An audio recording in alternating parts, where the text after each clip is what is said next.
Praise the Lord.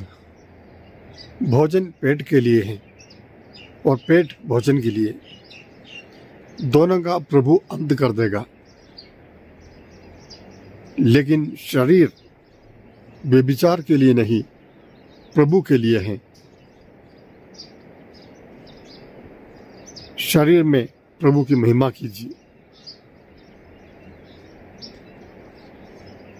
कुरिन्थियों के नाम संत पौलुस का पहला पत्र अध्याय 6 पद संख्या 13।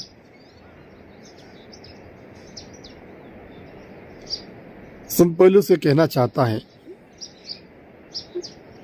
जिस तरह भोजन शरीर के लिए आवश्यक है,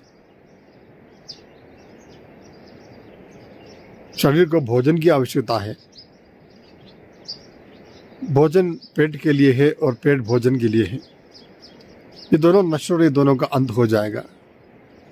लेकिन शरीर व्यभिचार के लिए नहीं, एक व्यक्ति का शरीर पाप के लिए नहीं, वह प्रभु के लिए है।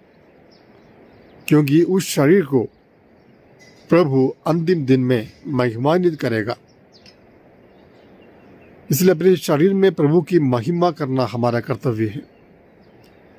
शरीर को व्यभिचार का एक साधन ना बनाए।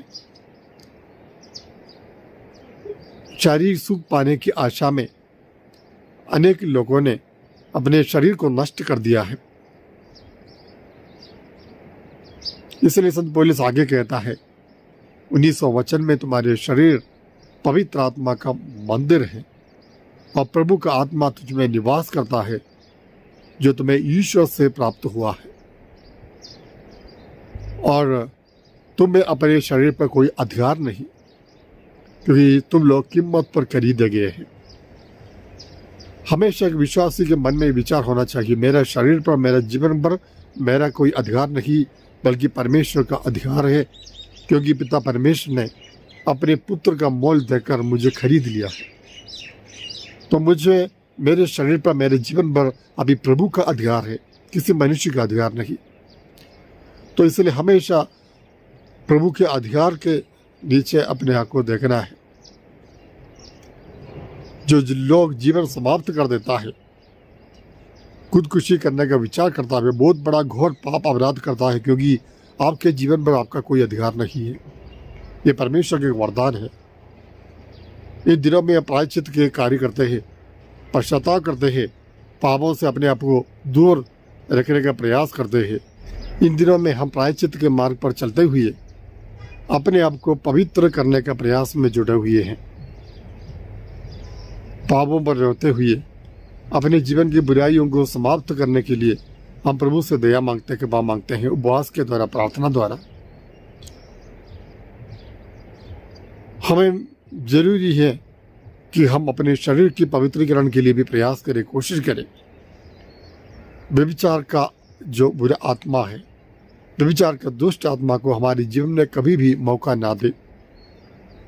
विचार से हो या आचरण से हो, व्यवहार से हो, शब्द से हो, अंगों से हो, हम कभी भी अपने शरीर को व्यभिचार का एक माध्यम ना बनाए।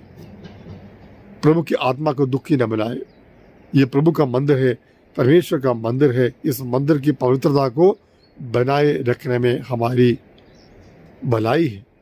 उसके लिए प्रयास करें, कोशिश करें। ईश्वर को धन्यवाद दीजिए कि प्रभु ने आपको एक शरीर दिया है जिसमें जान है, जिसमें ताकत है, सामर्थ्य है।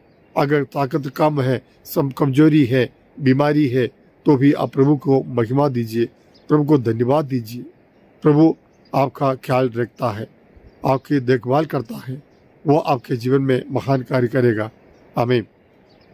परमेश्वर, मैं अपने शरीर के प्रति आपको धन्यवाद देता हूँ प्रभु। विचार के भाव से हमें बचाइए प्रभु। हम प्रभु, हम पहचानते हैं प्रभु, हमारा शरीर आपका आलय है, आपका मंदिर है। पवित्र आत्मा को अपने हमारे अंतरतम में रख दिया है। पवित्रता में जीने के लिए अपने शरीर को सुग्राही बलि के रूप में आपको समर्पित करने के लिए हमें कृपा प्रदान कीजिए। आमीन। सर्वशक्तिमान ईश्वर पिता और पुत्र और पवित्र आत्मा आपको आशीर्वाद प्रदान करे। आमीन।